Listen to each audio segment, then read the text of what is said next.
First of all, ladies and gentlemen, please allow me to introduce myself. My name is Johan Berger, and I'm the Business Development Manager at the College of Business and Economics here at the University of the United Arab Emirates University. And as such, it's my privilege to welcome you to this webinar on SMEs and startups in the UAE. To give a bit of context, a McKinsey report found that micro, small, and medium-sized enterprises, or we refer to them as MSMEs, form the backbone of economies. And across the 16 countries that they examined, these entities account for 2/3 of business employment in advanced economies and almost 80% in emerging economies, as well as half of all the value added. According to the Ministry of Economy here in the UAE, the SME sector represents more than 94% of the total number of companies operating in the UAE and provide jobs for more than 86% of the private sector's workforce. In Dubai alone, SMEs make up nearly 95% of all companies, employing 42% of the workforce and contributing around 40% to Dubai's GDP. These are 2023 figures. Now, the number of SMEs in the UAE was 557. They contribute as much as 63.5% to the non-oil GDP. It is forecasted that there will be about 1 million SMEs in the UAE by 2030. And the top challenges they state they face are a lack of talent, 43% said so, the economic conditions, 41%, and the lack of cash or funding, 39%. Now, within this context, I was very fortunate to put together such an illustrious panel with experts on both sides, the academic side and on the practical side. And please allow me now to introduce our panel of experts to you. And Larissa, gentlemen, my sincere thanks and appreciation for your willingness to share your time, your knowledge, your expertise with us and the attendees this afternoon. Now, Dr. Ryan Syed is an assistant professor. I'm looking bottom left. Ryan, if you could just raise your hand, people can see who you are. He's an assistant professor in entrepreneurship at the College of Business and Economics. He has a lot of experience, about 20 years in the international academic and industry, in entrepreneurship and innovation, family business, organizational development, and higher education and management, spread across vast regions, Europe, Middle East, South Asia, and the UK. He was the founding director of the Center for Entrepreneurship and Business Incubation in a college and at a college in Oman. And prior to this, he co-founded an educational startup in India. You can read more about him on the flyer. Now, Larissa van der Lende, the lady, it's not difficult to spot her. Larissa is the CEO of the South African Business Council. We refer to it as SABCO, and an owner of her own startup called Flowminder. She's a seasoned entrepreneur with a rich history of founding and owning multiple small businesses. And then as CEO of SABCO, her focus is on supporting businesses from Africa to enter the UAE market. Third panel member is Mr. Kevin Holliday. Kevin, if you can raise your hand. Right, he's the MD of C3, it stands for Companies Creating Change. He has also about over 20 years of experience of strategy, finance, and investment experience across the globe, working in different sectors, business models within complex, high-growth, fast-paced, and dynamic environments. C3 is a UAE-based social enterprise enabling impact-driven entrepreneurs to become active agents of positive impact by providing access to transformative innovation and acceleration programs across the Middle East and Africa. And last but not least, we have Mr. Slim Hassan, who is a venture capitalist. There you are. Thank you, Slim. He's an experienced owner with a demonstrated history of working in venture capital and the Japanese capital markets.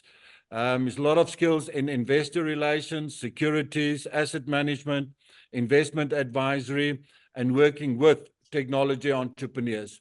He's also the CEO and founder of Privity, which is an independent Dubai-based venture-focused advisory firm, which he founded in 2004. As I said, we have a number of experts this afternoon, as you could have heard from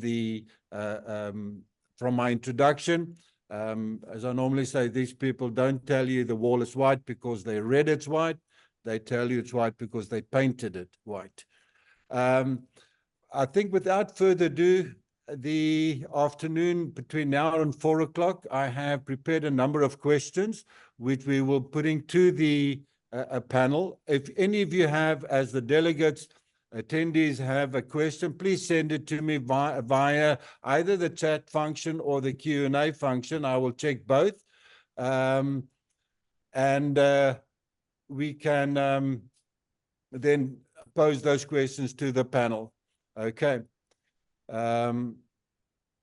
Without further ado, the first question that I have, could I ask, I would like to ask each one of you, maybe we start with you, Larisha, then follow by Kevin, Slim, and then lastly, Ryan, to explain briefly your involvement and contribution currently in the world of startups and SMEs. Larisha, over to you. Thanks, Iwan, and thanks for that introduction. I mean, listening to the statistics that you just shared, it's actually amazing to be part of an ecosystem called the MSMEs. I mean, the impact, I don't think when you're in the grind that you necessarily know the impact that we have within the economy. So it's amazing to see. Me personally, I started my SME journey 15 years ago, where I've been, like Iwan said, in and out of small businesses. Currently, I am a startup founder, so I call it a tech for good company. So I have a company that is there to support kids with neurodiversity and the ecosystem with it. But more related to what we're talking about today, as the CEO of SAPCO, we are an organization that is mainly focused actually on supporting SMEs. So people in the region probably know a lot about how business councils work, but we have different initiatives to try to kind of enhance trade between, in my case now, Africa, South Africa, and the UAE. And one of the biggest initiatives is actually within the MSME market to try to get companies to open up within the UAE and then to be a supporting function for them, be it to get them to get boots on the ground, to get them connected and to help them set up and be an advisory firm to them, maybe ears on the ground. So that's my involvement within the SME space. Right. Thanks, Larisha. Kevin? Yeah, thanks, Johan, and pleasure to be here. So our role effectively as C3 is an enabler within the ecosystem. So we help support aspiring early stage entrepreneurs that are focused on impact. So impact, whether that is environmental, society related causes. So contributing to at least one or two of the United Nations Sustainability Development Goals. So for us, it's really important that the mission is ingrained in these solutions that are really tackling the world's biggest challenges. So we effectively design programs for our partners, whether they are government or organizations in the corporate world, that are based around attaining their strategic objectives through innovation, sustainability, and impact through that entrepreneurial lens. So we design these programs either through initiatives such as youth development, incubators, hackathons, accelerators, that are really positioning the next agents of change in terms of being able to scale and grow businesses that are really driven by profit with a purpose. So our role is ultimately bringing the key stakeholders from the public, private sector to drive SME growth, not just here in the UAE, but the region and also through Africa. So it's a big job, but it's very interesting to see the developments over the last couple of years, and I'm sure we'll come on to talk about that in due course. Cool. Right. Slim? Good afternoon all. My involvement in the entrepreneurial world actually transitioned from my background in the public markets, Japanese markets. That was my first professional act in life many, many years ago. And my first entrepreneurial venture was in 1996 in the UK, called Hudson Financial Corporation, where I actually built my own business from scratch. Over time, I actually got involved with Dubai by chance in 2002. And that's when I decided to start my second entrepreneurial venture called Privity. At that time, it was very embryonic. The entrepreneurial system is not as structured and as vast as it is today in the region. I call it Dubai 1.0. It was in build mode. So I decided to focus on one thing and one thing alone back then. And I chose technology back in 2004. And there's a simple reason why I chose it. I used to quote it in my presentations, and I'll share it with the audience today. It was the only discipline, i.e. technology, that I found that has the ability to alter our ways of life, whether we choose to embrace it or not. Semicolon, even religion cannot do that. But what I mean by that, it doesn't give you the luxury of choice. So when I realized that this was a freight train, a hydra-headed monster coming my way, and I realized I don't have the strength to stand in front of a freight train, I said, whatever I've learned up to that point, I need to unlearn it, relearn, jump on this freight train and go with it. And that's how I started my journey at Privity back 20 years ago. And then I decided I'm going to focus on trying to locate entrepreneurs with amazing tech ideas globally from Dubai, agnostic to geography and industry vertical, and help them along their journeys and build them. So to date, I'm just in the process of actually signing up my 18th entrepreneur in the last 15 years. To date, 4 of those ventures over the last 15 years didn't make it. 4 exits I've had, and the rest I'm still building. But I'm very, very deeply involved in the ecosystem as an entrepreneur myself. So I hope that gives you some background as to how I got involved in this space. Thank you. Indeed, thank you. That was very interesting. Now we've had the 3 business sector involved people fully in the business sector. Ryan, you have an academic background, but with the 1 foot in the business world. So your experience has been what so far? Okay. First of all, thank you, Johan, for the introduction and for putting up this webinar. I'm very happy to see industry-oriented people, especially with the rich experience of SMEs and startups, part of the panel and attendees here. I just want to relate and step back to the theory behind entrepreneurship in higher education. This was part of my doctoral degree thesis submitted to University of Bradford, UK. 100 years ago, the whole phenomenon started. The first wave was US, wherein few universities in US realized that entrepreneurship should be part of the higher education, where industry should be involved. In fact, US still is the first country in the world to legalize ownership of startups in universities among faculty members way back in 1980s. That was the first wave. Second wave was Europe. Europe had to face one innovation paradox, a very tricky situation where they were leading in research and at the same time they were lagging behind in commercialization. The third wave is what we are seeing, and UAE is in the forefront, which is the Asia and the East. The whole topic and narrative of look towards the East is actually a reality, wherein countries forming the BRICS especially, and also countries such as UAE and Saudi Arabia in this region, leading the entrepreneurship and SME forefront. This relates to my journey as a student. The first time I studied a course as an engineering student back in India was industrial management. We did not even hear about entrepreneurship 20 years ago. 15 years ago in Singapore, as an MBA student, I studied Entrepreneurship 101. It was an elective and part of my degree program. In 2014, I first started up in India it was by accident, as Slim mentioned in his introduction. I'm an accidental entrepreneur.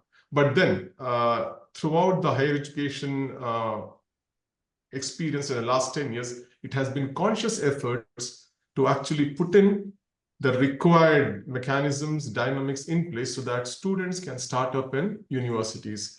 High time universities stop creating or producing job seekers. The world cannot absorb everybody.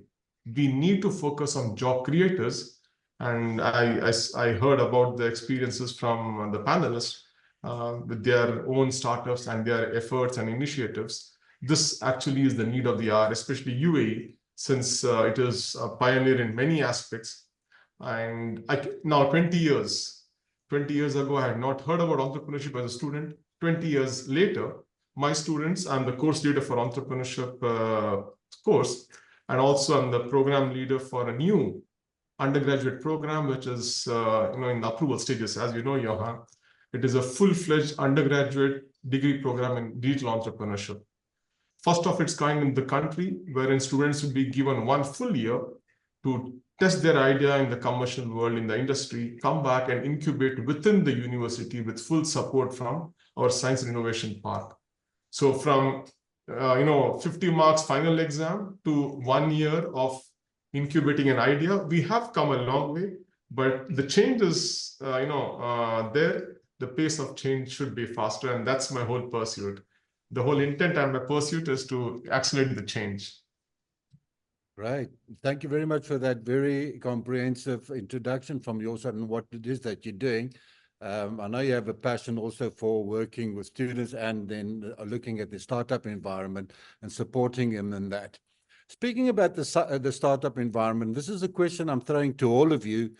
So please don't hesitate to contribute, whoever starts first. What does the startup environment in the UAE in general look like? What sectors are the popular sectors for startups and MSMEs? Are there any? And then what factors are driving the changes and how competitive is the environment? How attractive specifically is the UAE for entrepreneurs and what incentives exist for them? So it's a mouthful. If you want to break it up, by all means. So any takers? I'll I take think a I could first. maybe just, I could jump in with what I... Ladies first, go ahead. I'll just jump in with what I see in the council, but I think it's important, and that'll fit in probably where you can add, Saleem, is the kind of barriers to entry make a big difference. So as soon as a startup needs a lot of capital to put in, then it kind of depends how strong that industry as a whole does. Industries like, I think in Kevin's space, where it's a lot about sustainability and improving environment and all the good things, they might need a lot of capital to get into those markets. So it's very important to then have people like Kevin, like C3, like Saleem to actually support those companies. What I see a lot is obviously companies with lower barriers to entry, like business services, business setup companies, all these type of things where the risk is not so high, the capital input is not so high, but they also move in and out of the space quite quickly. Saleem, I don't know if you want to build further on that. Sure. Look, I mean, in terms of sectors in this region, the one sector that really stands out in terms of number of startups that you hear about or see or have actually I've interacted with, and consequently the funding is in the fintech sector. I mean, that certainly is one that you hear about left, right, and center, be it in Saudi, in the UAE, of course, and so on and so forth. There are tons of examples in that space. And I mean, one of the big data providers is a company called Magnet here. And they have lots of data, which I would encourage those listening to go and check their site, and it'll give you a very good granular granular numbers of what the values, the volumes in that particular sector that attracts the financing. After that, of course, health tech, ed tech. I see deals flow coming in that space. And then, of course, rather than industry more, it's like the actual exponential technology that's attracting, be it AI, blockchain. I mean, that is obviously on everybody's lips today. Yeah. So AI is certainly one of the areas that is attracting a lot of attention. Obviously, one has to be wary of pitfalls and whatnot, but yes, I hope that gives you some color to answer your question, and I'll let the other panelists chip in there as well. Thank you. I might just come in. I'm going to ask Kevin to respond as well. But yesterday, we at a conference at Abu Dhabi Global Market, where we shared our research with the financial services sector, looking at digital transformation, and amongst others at AI and fintech for that matter. And then some of the more sexy stuff, such as a blockchain, and the less sexy stuff, such as cybersecurity. And it's amazing the research that has come out and what's driving a lot of this kind of activity. Kevin, you're in a very unique space in the sense, I describe it maybe wrongly as the circular economy accelerator. For me, that sounds very sexy, so I like the word or that concept. In your world, how do you see the things moving? Are there very specific areas within the broader sustainability field? Your input. Yeah, thank you. And absolutely. So I would say the last 12 to 18 months, there has been a bigger push on the environmental side in terms of just the awareness in this region, being on COP27, COP28, which has obviously highlighted the need to push more for collaboration across the ecosystem and find innovative solutions to the challenges that we are all faced with. So there has been a rise. Back to Risha's point about patient capital is required for some of these solutions because they do require a little bit more in terms of an investment horizon to potentially return back to any investors. Could also not be a potential fit for the VC in the region. So there is areas of funding that they still require from different avenues. But again, there is definitely a transition on trying to look at solutions that are actually really solving a problem, as opposed to just launching a product that has been seen many times out there, and how we can leverage the latest technology, as Salim said, in terms of AI, to be able to really get that efficiency driving very high through the solution to be able to be more marketable, more scalable. We know the UAE is a very good test bed for solutions, but ultimately the scalability has to come from the outer regions, or where there are territories that are similar in terms of transitions.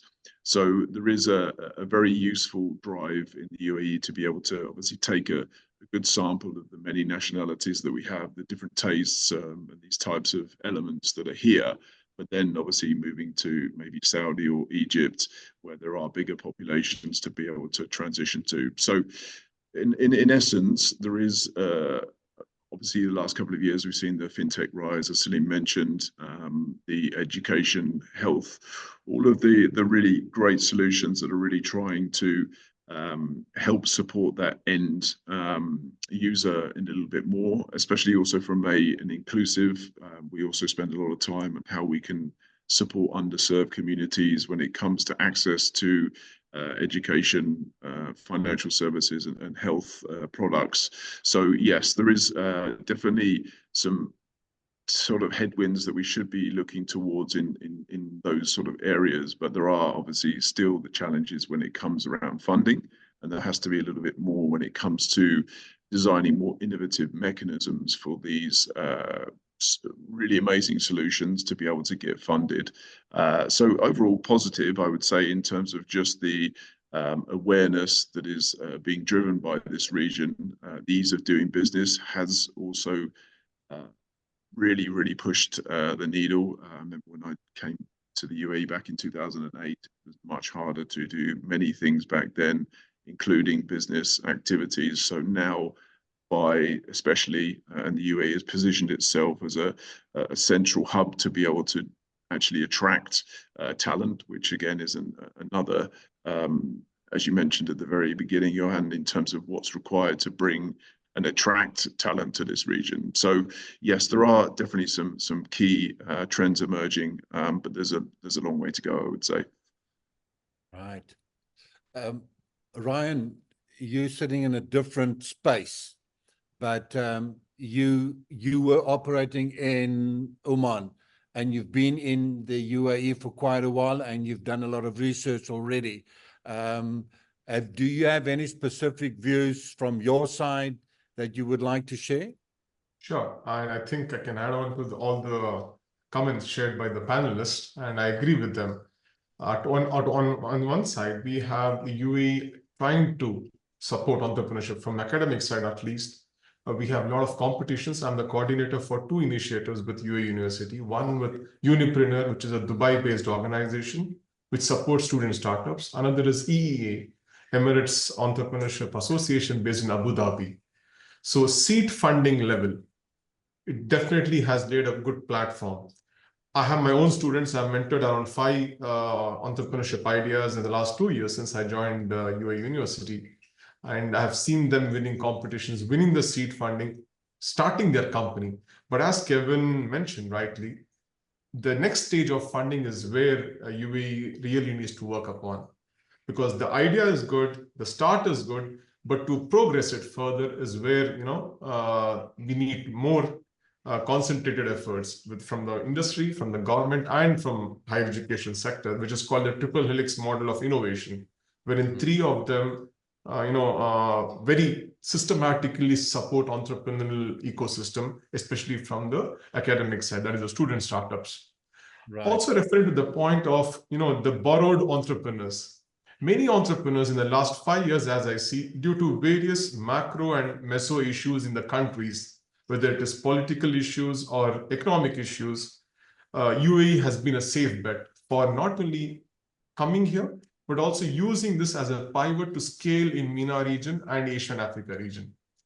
They are leaving their home countries or having a presence in Dubai so that they can scale up to the region. Dubai necessarily is not a big market. We all know that, and Kevin highlighted it very aptly. However, Dubai is a good connect to the rest of the world, especially the Asian African markets. So I see a trend here. I see Indian entrepreneurs whom I worked with as consultant and our colleagues, they want Dubai as a connect or a base to expand further into Africa and European markets. I see my students, Emirati nationals, who would like to start up in Dubai but expand into Africa and Indian or Asian markets. So these are the 2 routes which I see, which are quite lucrative, which are profitable. I'm sure Slim will agree as a venture capitalist. This definitely is a good business model, but it requires systematic efforts, once again, from the government side and from all the machinery, which plays a huge role in funding this particular chain. Johan, I just like to add a couple of comments, just since we were talking about AI. One is perhaps a bit of data, and the other is a bit on a lighter note, a movie that I would encourage everybody to watch.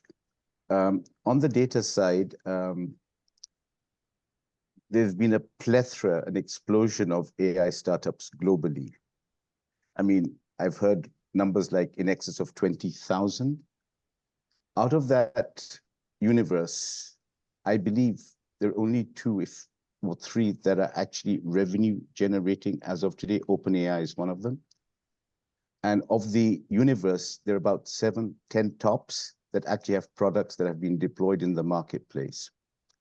So I just want to give the viewers, or the listeners, should I say, the audience, an understanding that while people are talking about AI, one has to be, from an investor point of view, one has to tread very, very carefully, because there are 2 groups. One of those who are actually building the language models, and there are different types, and I'll explain that in a second. And there are others who are just using it or building upon it, right? So there are different skill sets involved in 2. And then on the lighter note, I mentioned a movie. I would encourage everybody to watch a movie that came out 23 years ago by the famous director, Steven Spielberg, called AI, Artificial Intelligence. I watched it. I was in London in those days, and I watched it in Leicester Square. And in that particular movie, I'll just quickly summarize. There were 3 riddles they talked about in that movie, and just to see how prescient that movie was. They talked about AGI, they talked about immortality, and they talked about the value of information. Fast forward today, AGI, well, OpenAI, ChatGPT, Sam Altman, it's a reality today. AI. Immortality, which was the other riddle they talked about. You have deep mind, protein folding, atomic. Value information is another area, and each one has different language models. The first one is where the LLMs reside. In the second one, you have large biomolecular language. It's totally different language, right? People just focus on the first one. And in the last one, there's a new language being built in the last one, and that's large pricing models for economic languages. So I just want to clarify that there are different types of language models out there, although most people just talk about LLMs because that's what the media seems to latch on. But I just wanted to draw that distinction to the folks in the audience. Thank you. Oh, that was very important. Thank you so much. When I look at AI, and my mind kind of limits to what's this movie that they recently had on the metaverse, Avatar. Avatar 1 and 2. When I think that my mindset, that's the kind of thing. I want to come back to the profile. What does the typical entrepreneur, the startup founder, look like? We look at our university, there's a strong component of women studying at the UAEU. And a lot of them actually move into the world of entrepreneurship, creating their own businesses, etc. But in general, if I had to look at the entrepreneur here in the UAE, what am I seeing in terms of gender, in terms of racial grouping, in terms of age? Are they youngsters? Are they older people? How do we see this person? What does he or she look like? Well, I'll jump in there, and I kind of see 2 distinct type of people. I see the younger generation, the 20, 30-year-olds that come in with a passion for change. They're usually the guys that really, that is what drives them, is to fix problems and change. The older guys, I mean, 40, 50-year-olds and older, are people that come with knowledge, and they're the people that actually want to solve problems. And I can kind of make those 2 distinctions between the age groups. Regarding your comment on women, I do have to say that there's obviously still a male dominance, I find, in entrepreneurship, especially when it comes to scaling and startups. And it's still a fact that only 2% of women companies get funded. It's still something that needs to be worked on, and I know a lot of people are making that change. I know companies like C3 have their Chartered Women Tech Initiative, which is something focused on that. I know that the government itself has a lot of initiatives and a lot of chambers to support women, but we can always improve a little bit on that side. But yeah, I think that's kind of the way I see it, is these 2 distinct age groups. Nationality-wise, I mean, we are in a hub of so many different demographics, right? I was at Dubai Chambers yesterday, just for interest's sake, and they said at their previous GITEX event, they had more Indian startups at GITEX than they had in the whole wide world ever at a startup conference. So obviously the Indian population is quite strong when it comes to founders and startup companies. Right. I'll take. Rehan, go ahead. No, Slim, please go ahead. Sure. Well, I'll take a stab at this as well. I think in that question, there are actually 2 questions. What does that entrepreneur look like? And what is that entrepreneur that I'm looking for look like? Right? All right. So let's start with the first. What does that entrepreneur look like? Well, I think Liricha has very succinctly described the different age groups and what they look like. So I won't attempt to belabor that point. What do I look for? Well, again, to me, let's start off. Technology, which is at its core, transcends color, creed, religion, race, gender. It's intellect interfacing with intellect. And that's all I care about, to be honest. So whether it's man, woman, child, it doesn't really matter. I want to see the quality and purity of the idea that's coming across, whoever is articulating it across. So I never look at it through any gender lens or, age lens or, no, not at all. Whoever thinks he or she, sorry, go ahead. No, sorry, I'm interrupting you because I want to victimize you just now. In the sense, I'm going to ask you, what do you look at as Privity? When you look at who do you fund and how do you fund, what are the issues that you will be looking at? But at this stage of the game, hold that thought. So I will be getting back to you on that something specifically. Okay. In terms of the profile, you wanted to say something, Ryan? Okay, I think the stream has covered it very well. I wanted to look at from both the ends, from entrepreneur side and from investor side. From entrepreneur side, when I started up, I believed entrepreneurship does not see anything, creed, caste, nationality, race. I was wrong a bit. Slim actually corrected the sentence. It's technology which is unbiased, but Lirisha has highlighted there is a lot of gap. We need to work on it, not only in entrepreneurship, in every sector. I published 2 teaching cases just for the audience and for the panelists. I wanted to confirm with primary data and with my experience on 2 entrepreneurs based in India, one male, one female. Both were entrepreneurial spin-offs from family business, and both had different journeys as a lady and as a man. So this is where both educated in US, back to India, family business, entrepreneurial spin-off from family business, the challenges they face at every stage as a man and a woman are different. We need to document this, we need to highlight this and work on it. On a lighter note, look at the composition of this panel. It is 20%. So, but yeah, numbers, let us not give too much importance to numbers, but on the other hand, the challenges women face in entrepreneurship is reality. In fact, there was an interesting article recently.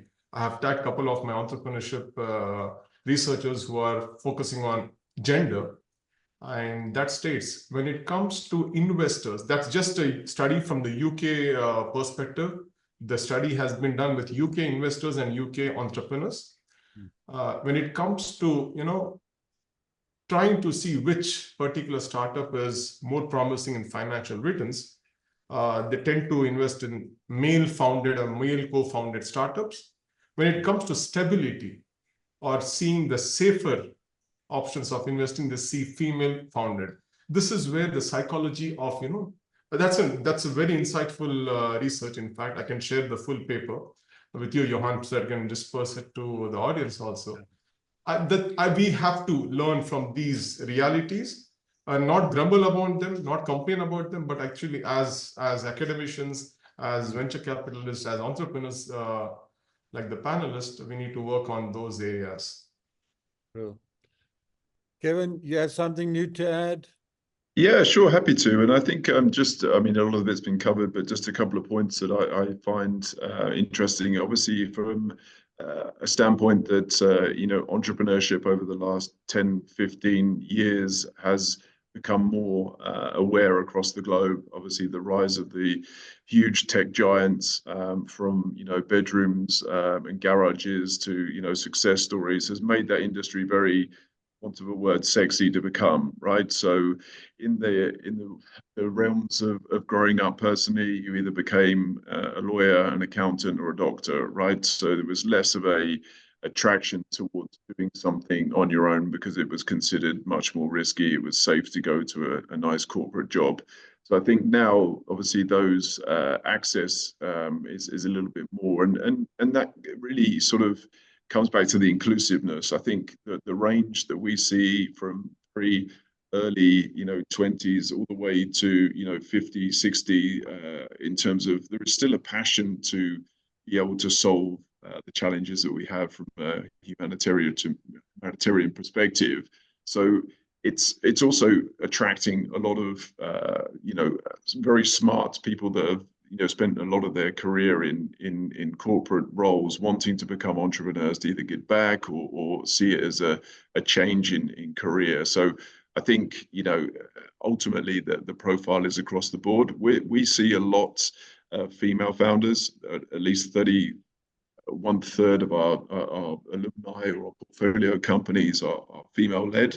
There is a sort of affiliation towards some of the more societal relationship between women and the earth, effectively being a little bit more driven by passion.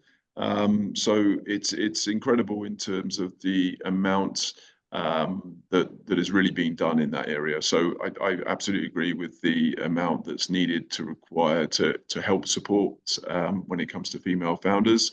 But I see a little bit more of a transition now, because the stigma is slightly transitioning a little bit more around also solutions that are, not trading purpose for profit, right? So there is also a little bit more of a now a given that you can do both, and also why can you not be from any nationality, creed, or gender? So it is encouraging. There's a long way to go, and we're obviously based in the UAE, where it's a little bit more advanced, but there are some trends that are starting to materialize in the outer region as well.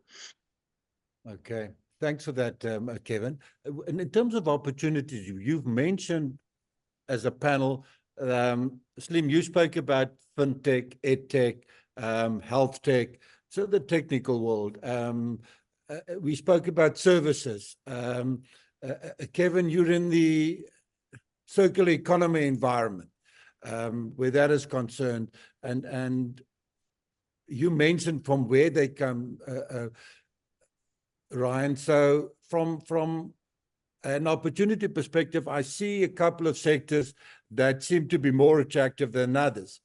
When you look at from a challenge perspective, what are the primary challenges? I mentioned some in the beginning, the fact that it's about competence, it's about access to money. Slim, you're in that field. Together with the rest of you, what are the typical challenges that entrepreneurs and startup founders in the UAE face? I think you've covered some of them. Obviously, access to funding, access to good talent, being able to get the right tech tech folks to build that product, to create the product market fit, and build your business. Yeah, those are there, right? So what I try to do, or at least I try to mitigate that, is obviously I go right down to the ground floor level, where the idea at the ideation stage, and try to assess how powerful that idea is. That's my job. I get it right, I get it wrong, but that's what I do. And if I see that idea's got legs, and it could lead to an idea that would literally scale, regardless of where that idea starts up from, whether it starts off in Fiji, Pakistan, Nigeria, UK, US, I don't care. I mean, you've got the actual startup world is, believe you me, is huge. It's massive. I've done some back of the envelope math, and even if I saw 10 new startups a day, which I don't, for the rest of my life, I've got a full-time job ahead of me, and if you start at the age of 30 and you have a team of 10 or a team of 100, I've done the math as well. You still have a full-time job ahead of you. So it's huge. It's very big. So then the idea is, if you've got such a large TAM, that's our TAM, the size of the startup market, the total addressable market, how do you find the one that is really going to be an exceptional? Because let's be clear, let's be very, very clear. 90% of startups fail. So please understand that. It's a small percent, and those that actually become the unicorns of this world are the ones the media picks up, and of course everybody hears about it and assumes you can tar all startups with the same brush. That is an urban myth. It's not true. It's not true. The reality is far different from that. So one has to be aware of the realities on the ground. Once you reconcile yourself to those shortcomings and you understand how you can mitigate and address them, then hopefully you have a better chance of succeeding. I don't know if I've answered your question, Johan, but Indeed, indeed. Larisha, for your perspective, working with entrepreneurs from Africa, what are the typical challenges that they face? Well, South African companies come with a bad currency, right? So we'll start again with it's always a costly endeavor for a South African company to come here. So company formation as a starting point is already a problem for some SMEs. Not necessarily only the cost with it, but the understanding of the region, because it can get quite complicated. It's not as in South Africa, you register a company, it doesn't cost you much and it doesn't matter. Here you have free zones, you have activities, there's a lot of confusion. Now, the government has improved a lot in that area. They are giving a lot of information. They have a lot of portals and they are educating this space. But a lot of people come to the South African Business Council not necessarily knowing exactly where to start and very scared because their losses would be higher than anywhere else.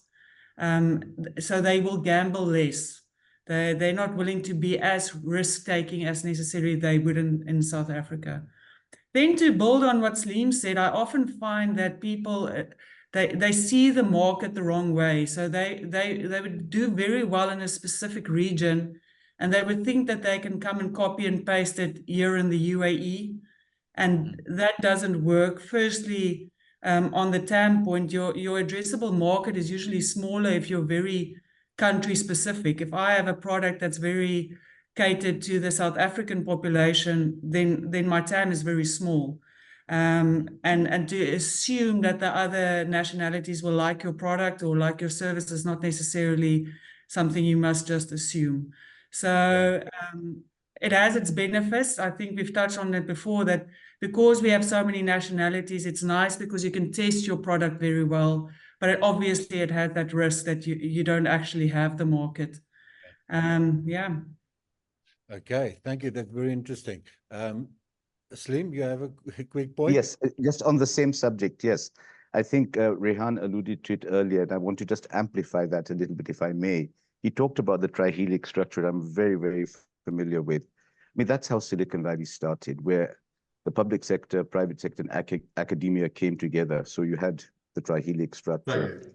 Right. And that then morphed into the Pentagon structure, in my opinion. You had the public, private, academia, entrepreneurs, VCs. So the 5 vertices, right? That now is morphing into the hexagon structure, in my humble opinion. So what is that missing vertex? I put it to you, that missing vertex is the quality of life and standard of living in an environment, in an ecosystem, to attract the entrepreneurs for them to stay there. And this is why I believe Dubai is stealing a march over a lot of folks in this region, a lot of places in this region, because they've created that environment. A comfortable environment, you can attract people from all over the world who want to relocate here and come and stay there. And the numbers are reflecting, and you just have to see the number of folks who have moved over here, the number of licenses that are being issued, the number of, I mean, what's happening, rental prices, et cetera, et cetera. I mean, the signs are very, very clear. They've created that environment. So it stands a good chance of becoming that entrepreneurial hub in the future, because that 6th vertex is very, very important. So if you're building an ecosystem somewhere and you're in a war-torn zone or something, how are you going to attract people from outside which have the talent? They won't come there. And if they go there, they won't last. So that is an important point, I think. I'll take this point from my classes, Saleem, with your permission.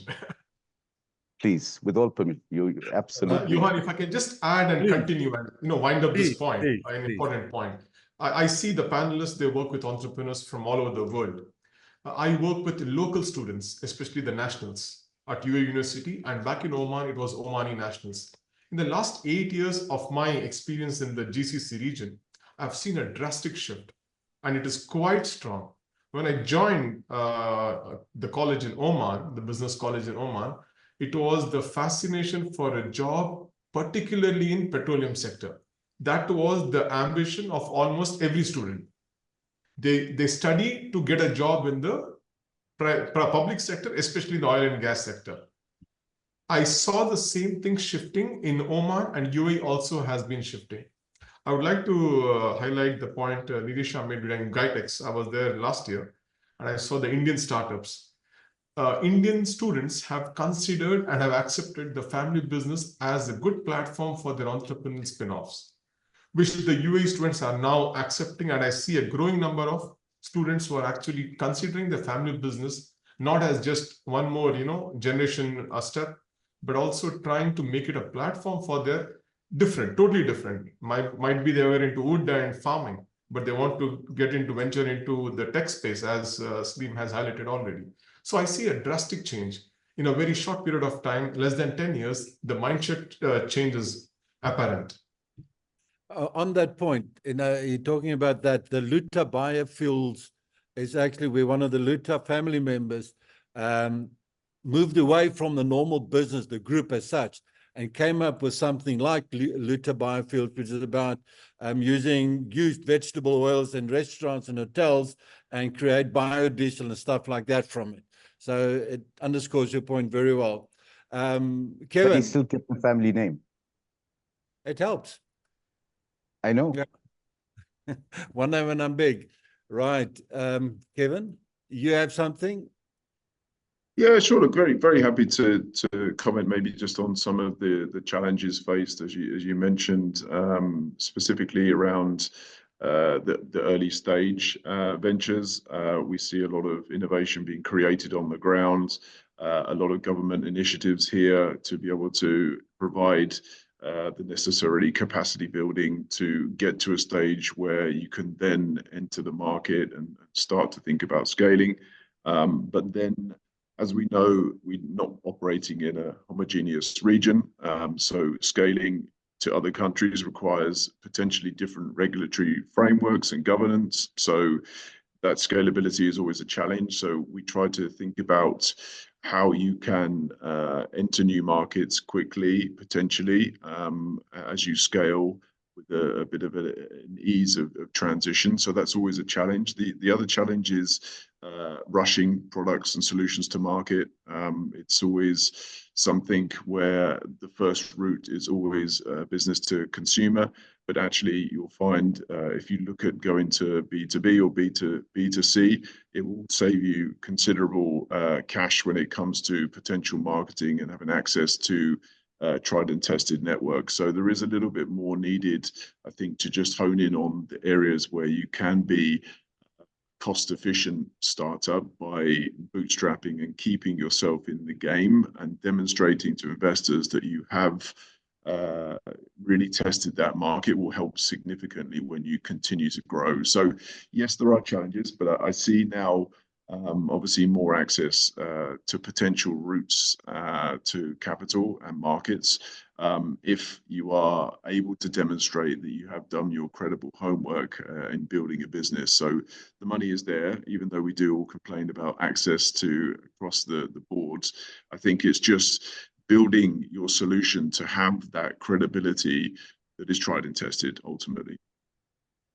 If I could just add on to it, I just want to say from startup SME owner myself, strategic guidance, the type of guidance that you all offer on this panel is invaluable to SMEs and startups.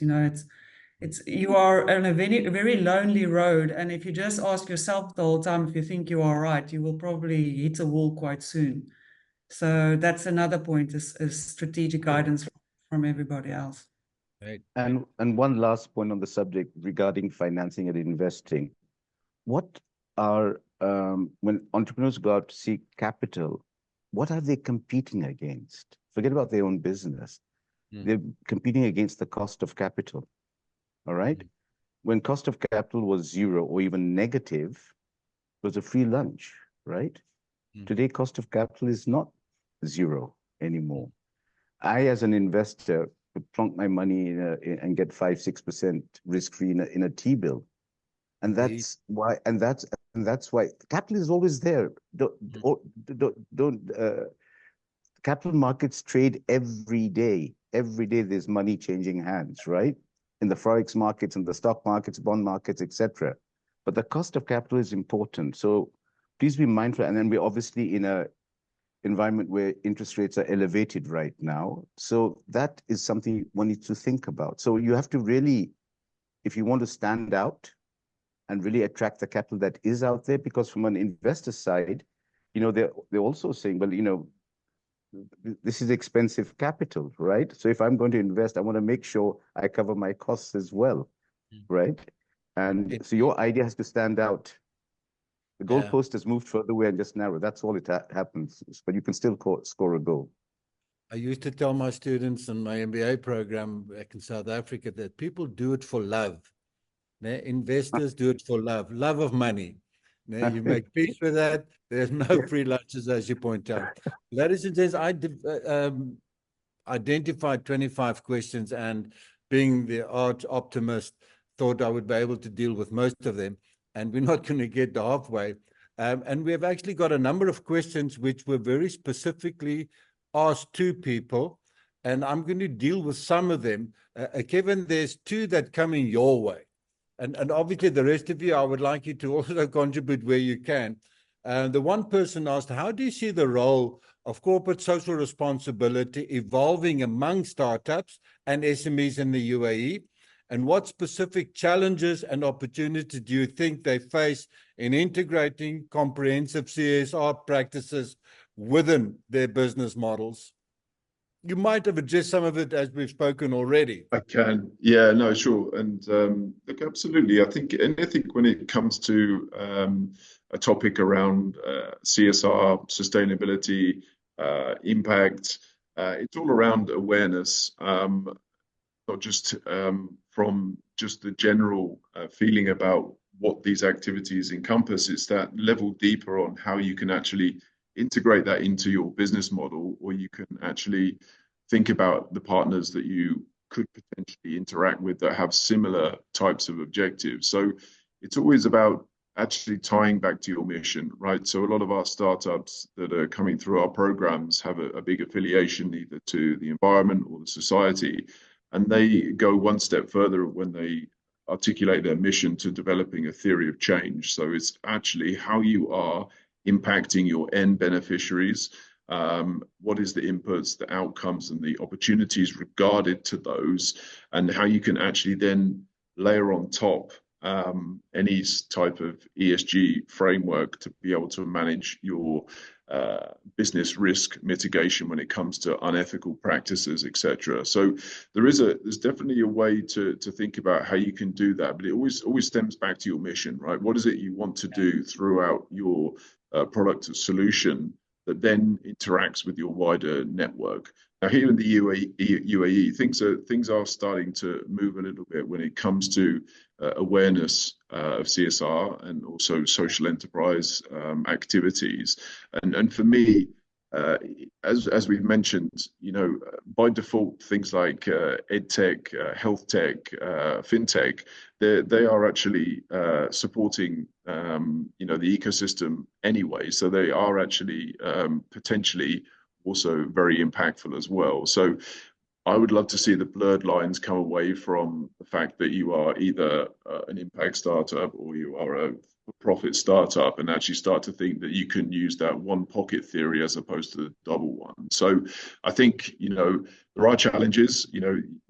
There isn't a license per se that you can actually undertake here to be a social enterprise. There is movement in Abu Dhabi when it comes to accreditation around social enterprises.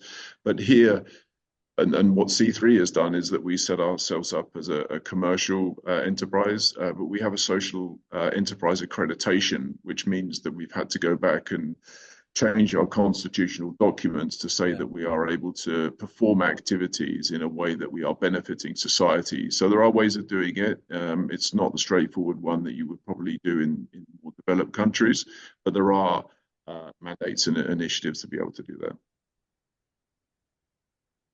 I have a second question for you, Kevin.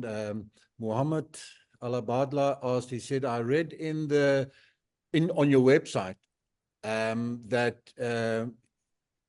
C3 touched on the people of determination opportunities.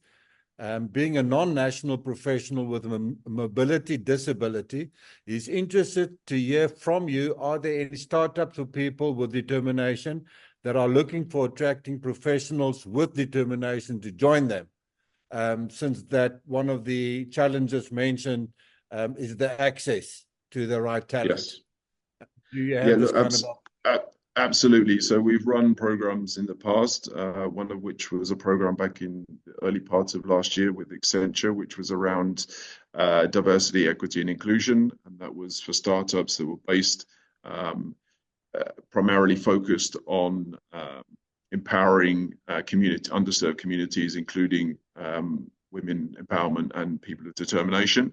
There is a very amazing startup solution called I'm Inclusive, and I do advocate you reach out to her, an amazing founder that is actually helping support the transition for people of determination into corporate roles. So phenomenal solution. Very happy to make any introduction, but if you reach out, it's amazing solution. Thanks, Kevin, for that information. There's a general question that came up. Is it important, and I think probably Larisha, you or Slim would be able to deal with this better. Is it important to register the company in the UAE if one is to access the capital markets? Would it be easier to raise funding as a UAE registered entity as compared to holding registration from outside the UAE and seeking to raise funds here? I'll have an initial stab at that. I think if your primary goal is to come here and raise funds, if that's what you're setting out to do, I would say don't do it, because the world has moved on since then over here. Just coming in here to raise funds, I won't say it's frowned upon, but there's a chance you will not get the response that you were hoping to get. So why waste your time? All right, so that's the short and quick answer. That said, if your business is tackling problems here in the UAE, real problems, problems coming out of the public sector, private sector, or wherever they're coming from, and you can create a solution that can address those problems, then by all means, find the right place in the UAE to set your business up. So that would be my initial simple answers to your questions. Lucia? Yeah, I agree. Your business setup should not be built around where you fund. It should be built around the strategy of your business. Right. Also, just to add, maybe just thinking about the exit strategy as well, right? So if you're thinking about attracting investors from the US, you should be looking at setting up in Delaware and areas like this. And also, you can have as many operating companies, but obviously advocating to have a governance around a holding company with an SPV that you could actually then attract investment into is one thing that startups generally forget, and it becomes a little bit messy towards the end. So thinking about those types of company structure will actually help you attract and be ready for investment. Right. Thanks for that.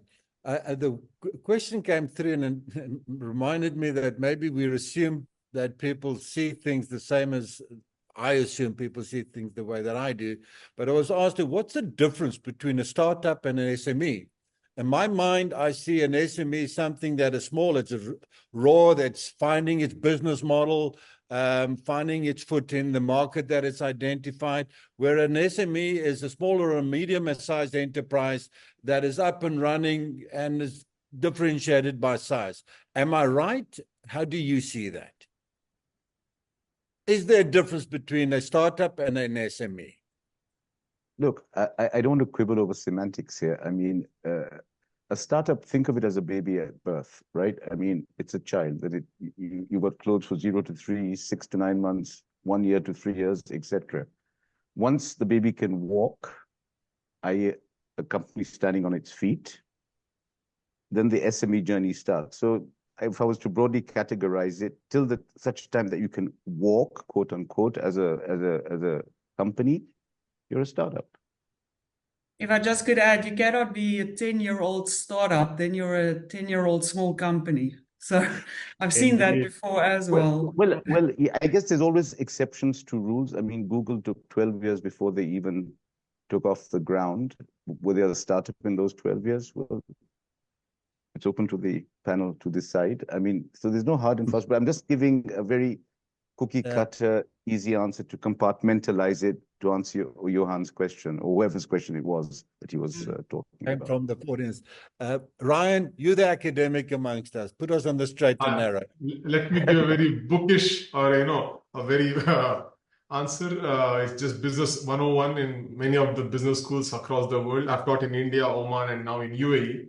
We have clear definitions in terms of numbers for small. In fact, I would like to go back to MSMEs, Johan. Micro, small, and medium enterprises across the world have varying, nomenclature in terms of number of employees, the revenue generated, and more importantly, the size of the company. Now, this is one definition. Startups, as Lirisha already mentioned, anything can be a startup. It goes on to become a small, medium, or a huge unicorn, like Slim mentioned. Startup usually is the ideation stage. And we, as in the academic world, we differentiate by the innovation. For example, I can be an employee in one of the company Kevin runs. I can have a small business at the side as a side hustle. That's a small business, maybe a water business. I'm just, a distributor. But when you have an idea from scratch, it's innovative, it is disruptive, you can go on adding some adjectives to it. That is where the startup comes into a picture. So there is a very, very thin line of difference.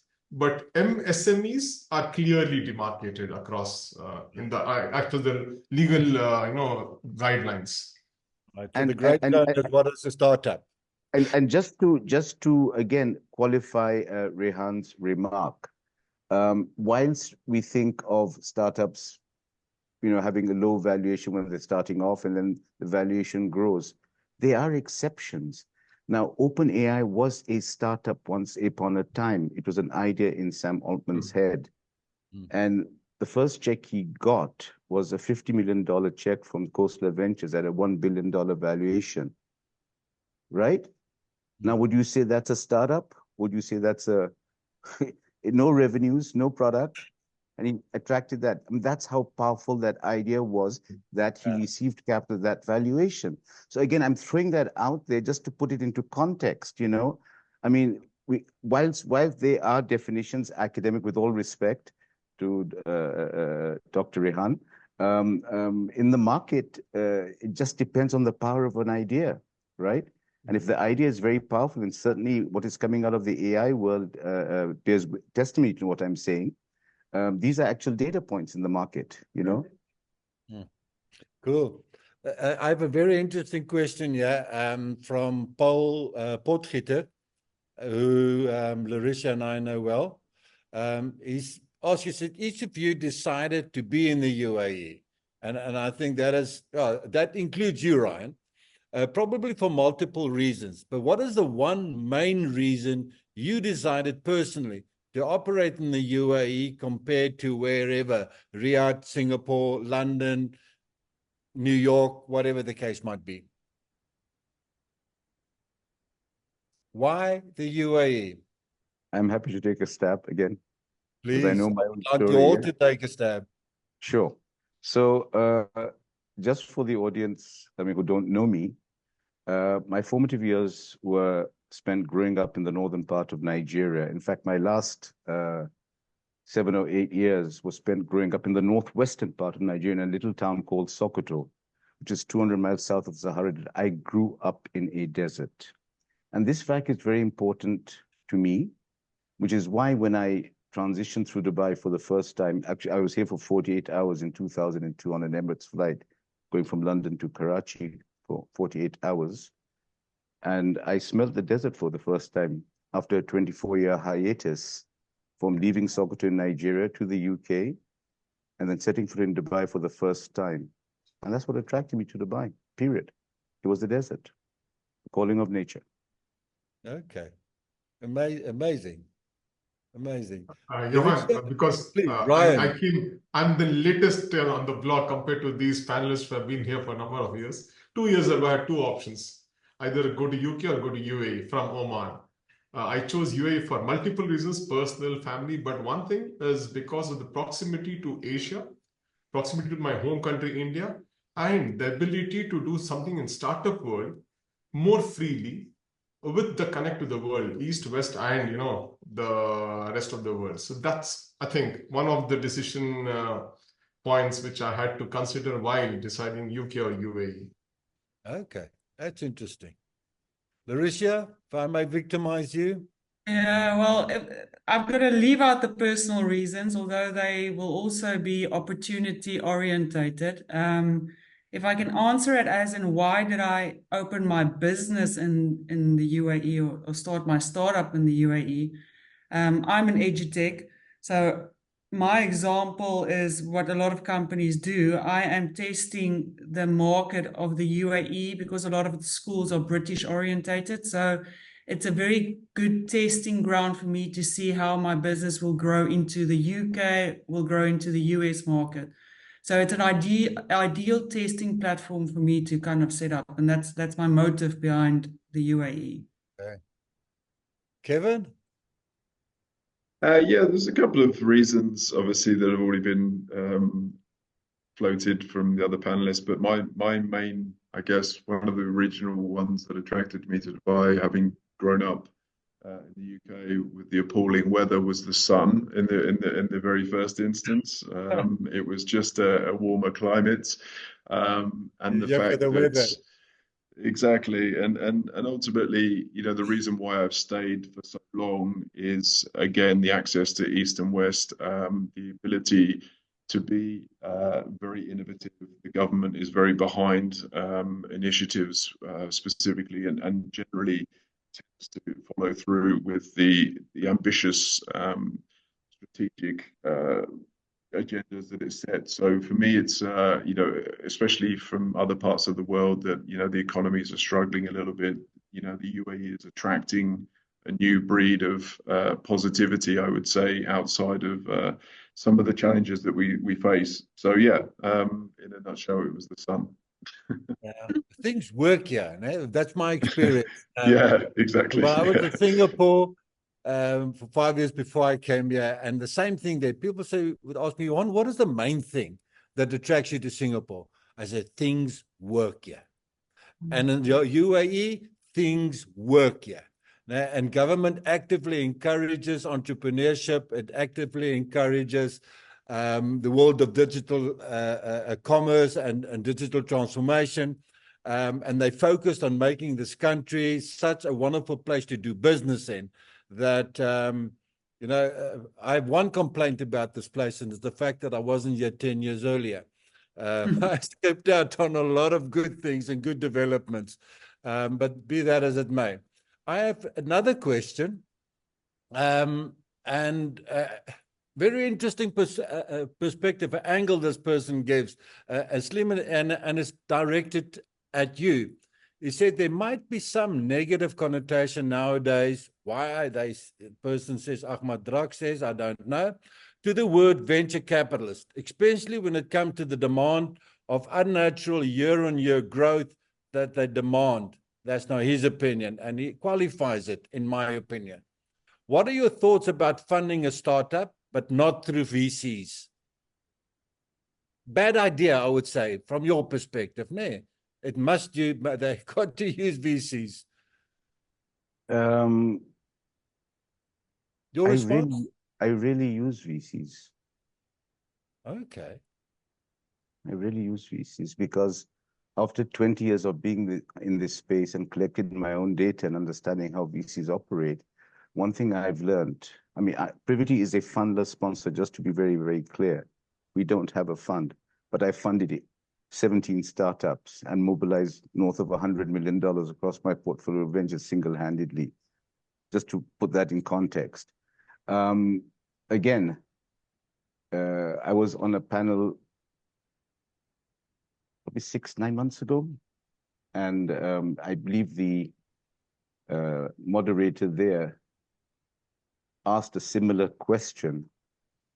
So if you were at that panel, if you're listening, if you're attending that one, then forgive me because I'm going to repeat myself. I asked the audience, I said, what does VC stand for? And people put their hand up and said, venture capitalist. I said, you're correct, but only for 5% of the VC community. So everybody was a bit surprised.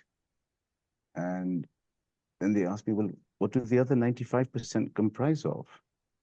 And my answer was very unequivocal. Vulture capitalists and vicarious capitalists, right? That's what I've observed. The VCs who claim they're VCs don't act like the VCs when the VC journey started out years ago, and that came out from the semiconductor world. They're only interested in one thing. Their interests are not aligned with the LPs nor with the entrepreneurs, right? And as long as there's no alignment, you talk about sustainability, you won't get sustainability because interests are not aligned at the core. For a simple example, LP gives GP money. GP holds that money. You go to Crunchbase, you look at data, and you have a column that says dry powder. Do I give a GP money to just sit on? Ask that question to yourself. Now let's come to the entrepreneur side. This is an entrepreneur. This is a VC. Entrepreneur succeeds, so does the VC. Why? 20% carry. Great, wonderful. Entrepreneur fails, VC succeeds. Why? 2% management fee. Again, ask yourself a question. Are your interests aligned? Having observed this type of activity and behavior over 20 years, that is not a path I want to follow. Okay. So again, I'm telling you my views of how I see that world. But then the mistake is mine. I introduced you as a venture capitalist. You should have told me, Johan, that is not who I am. That's not what I do. Okay, but thank you for the clarification. I did say there were 5%, right? Yeah, you did. I did qualify. Yes, you did. You did. Mm-hmm. I have another question. How can regulations and laws in the UAE support startups in building social impact enterprises, or what reforms should we see? There are two aspects, Johan. One is, regulations part. Other is what we should see. What is the current or present and what is the future? Currently, there are a lot of support systems. In fact, Abu Dhabi has been leading such events, initiatives on social entrepreneurship. We have tied up with many ministry-backed organizations for startup ideas on social entrepreneurship side. So definitely there is a lot of support from the government side. But as Slim mentioned, I liked his, the significance of triple helix and expansion into, pentagon and hexagon. We need to have this properly implemented from every party who is involved to see to that social entrepreneurship will take, a much bigger space. But back to the point here, I would like to highlight and reiterate what Lidisha mentioned. Let us not copy-paste ideas or themes or patterns. Social entrepreneurship works very well in Indian context. I have worked personally. I'm on board of 2 social enterprises. In fact, one is my family-backed enterprise. Here it is different. For example, look at the culture and the names of the countries. Sultanate of Oman, Kingdom of Saudi Arabia. It is socialist country. So trying to implicate Indian or Western social entrepreneurship models in socialist countries is a big no, which I would like to be very blunt and honest about it. I don't see that happening unless and until you have a particular issue which you want to maybe bring about a change or add value to the existing ecosystem. So that's where I see some of the common mistakes committed by students, especially, and also by entrepreneurs. Secondly, what we'd like to see in future, I would leave it to the panelists who have much more experience than I have. But social entrepreneurship definitely would not be as lucrative as the other, entrepreneurial themes or the broader industries which are concerned. But there should be a dedicated effort from all the sides. I leave it to the panelists to answer about the future of social entrepreneurship in UAE. Larissa, gentlemen, maybe I would like to link that, but before I do that, I want to link that to two other points that I would like us to end up with, given the fact that we have 10 minutes left. There was a question of how can we have a startup in the UAE with the UAU? Okay, sorry, I misread that. I didn't see that. It's no. I read this question, Johan. I from Chandana. I read this question. Yes. If Chandana is a student of UAE University, please feel free to connect with me. We are working on that. In fact, one of my research projects is academic entrepreneurship, which allows researchers to convert their ideas into startups through the support from SIP, that is Science and Innovation Path. If Chandana is not a student of UAE University, it is a whole different discussion, because from my side as an entrepreneurship faculty member and coordinator, I can leverage the systems we have within the university for student startups. Right. But if it is for others, I think it is a different discussion. Right. Sanana, you have heard now what Dr. Ryan had to say. He's your go-to person. And Sanana agrees. Right. I would like us to end up with, I wrote there the last two questions. What should startup founders not do? Now we talk about you need to do this, you need to do that. What are the big no's, first of all? And secondly, what advice would you give to startups? What kind of advice will you give these guys on the route going ahead? In addition to what they should not do, what additional stuff should they do, taking a future look?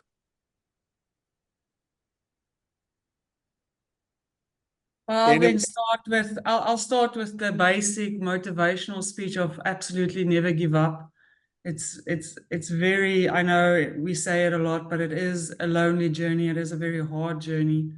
So you need to be resilient, and with that, really surround yourself with the right people that can support you and that can advise you. If you don't have that, find a network of people that can.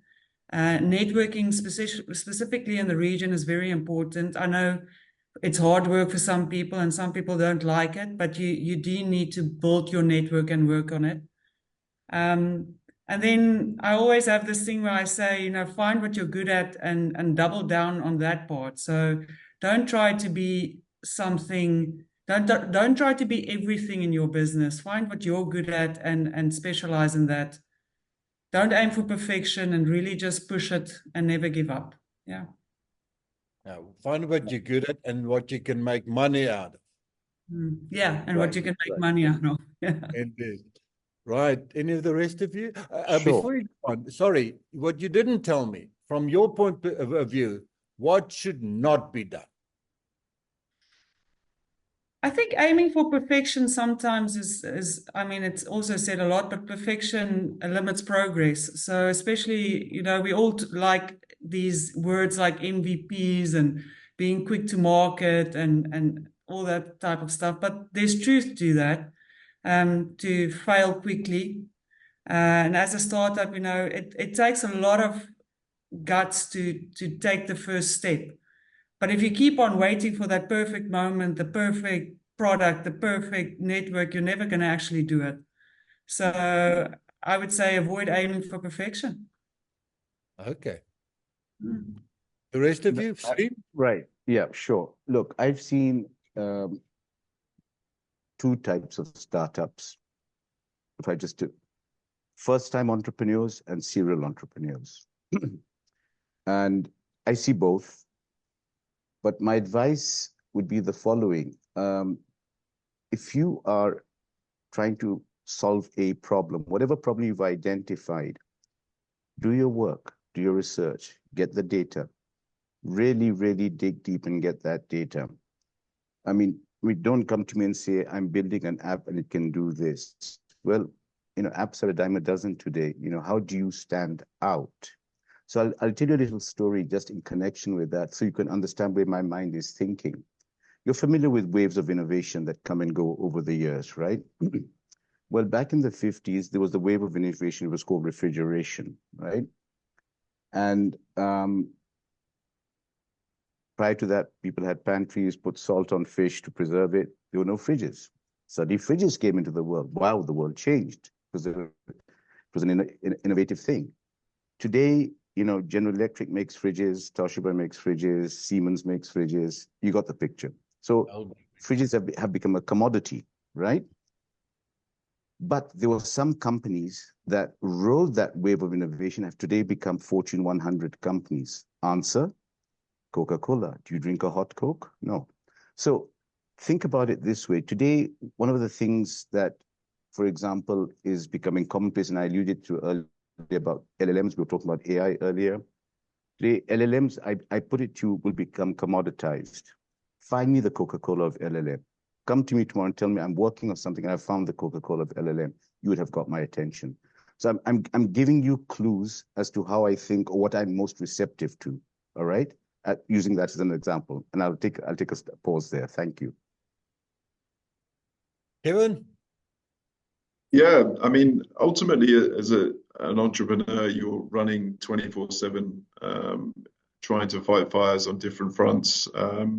And a lot of the operational stuff is, you know, you're consumed and you get blinkered by the strategic process that is required from a longer term standpoint. So, you know, being able to take in and realize, back to Larisha's point about the perfection part, you will have multiple iterations required. You need to go back to market, retest, and really understanding those pain points that you are actually solving is crucial. And actually getting some research and understanding how much people are prepared to pay for the product or the solution is a massive one. How you're going to make money, not just through one specific channel, but if there are other ways of, you know, additionally adding to your, you know, revenue streams, it's always a good thing.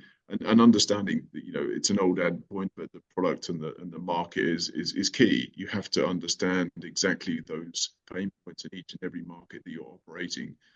Don't think about scaling at the very beginning too quickly. Test the market. Try to get to a point where you're able to understand, plug in AI when you can to learn about all the potential new things that you can go to a new market, because everyone wants to scale. As you know, tomorrow we want to go to a new market, but it's like it can be a bit of a distraction, even though you have a product that is agnostic and can be, you know, deployed very quickly. It's going to consume something, whether it's resources or cash. So just be conscious of scaling too quickly and really demonstrating, if you can, to investors, if you're looking to secure that you are growing in areas and able to control a business. And back to Salim's point about looking at your unit economics, making sure that as you grow, they stay in a realm of that is acceptable.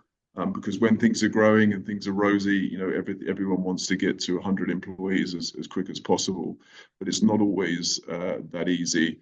And there will come times when you have to batten down the hatches to be able to understand exactly how you'll run your company. So I think just being realistic and open to feedback, I think, is the biggest thing. You know, when you invent something that is your baby, no one wants to be told it's ugly by anyone from the outside. So really getting used to the fact that, you know, be open to feedback, whether it's from friends, family, investors. Take as much as you possibly can, because that will help you significantly in the long run. Really understand who your target market is. Well, thank you. Salim, last word before I Sure. give to Ryan. Sure. Actually, this is probably quite pertinent because it's the UAE University. Therefore, academics. I'm a field academic at heart, so I resonate with that world very, very well. One of the startups I'm involved in today, it's in AI. However, I mean, when you distill it down to its basic core, it's actually solving a simple mathematical inexactitude. All right, and let me tell you what I mean by that. any student of math out, they will let you know when you've got a simple algebraic equation in two unknowns and you've got one equation, you can't solve it. I'm sure Dr. Rehan will buttress what I'm saying.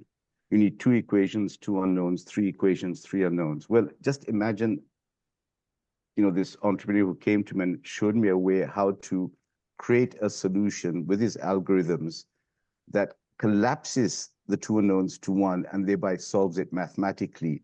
Now, this to me is groundbreaking. This is absolutely fascinating what he's doing.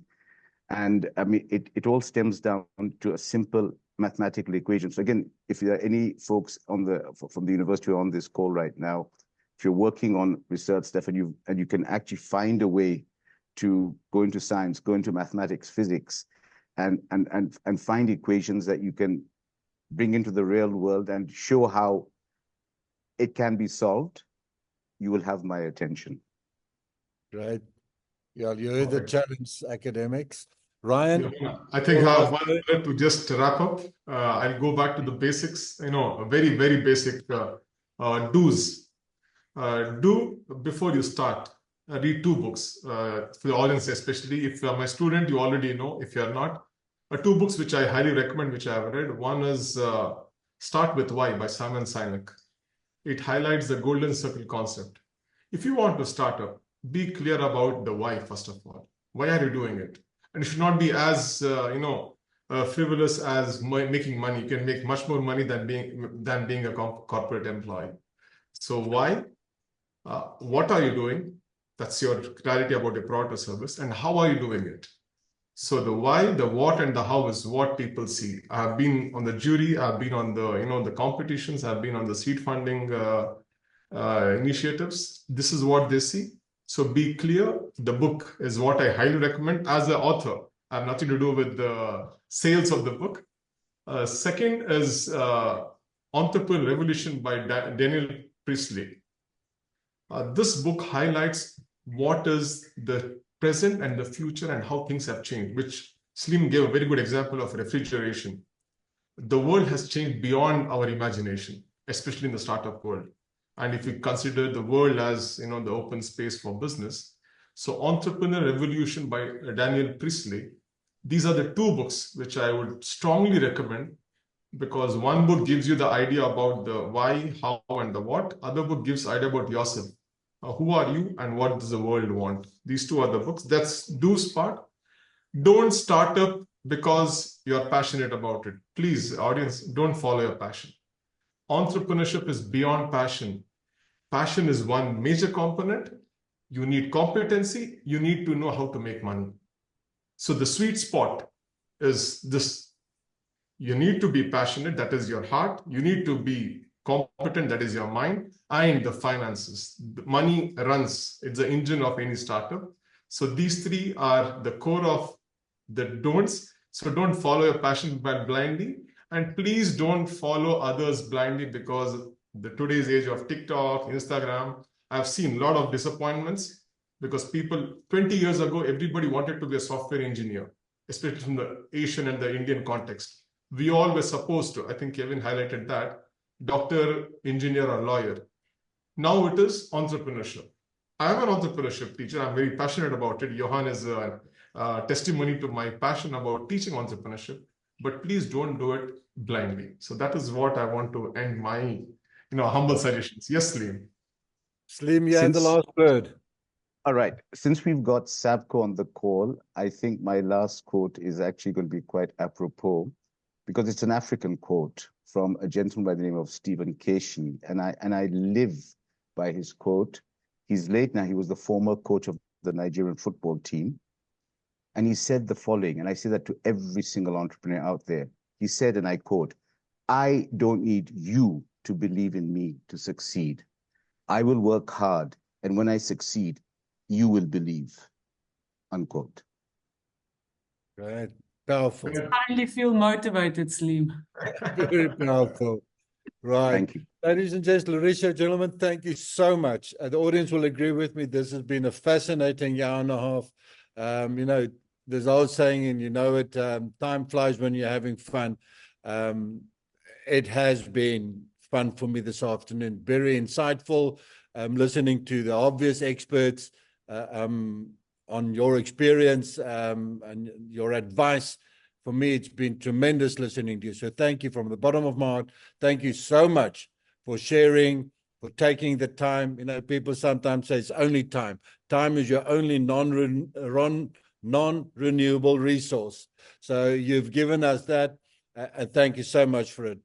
We have been recording this, and as soon as we've edited, we will put it on our YouTube site, and then it's available for everybody to go and have a look again. I, for one, will definitely be watching this again. So thank you. Really appreciate it. All the best. Looking forward to working with you again. Thank you. Thank you.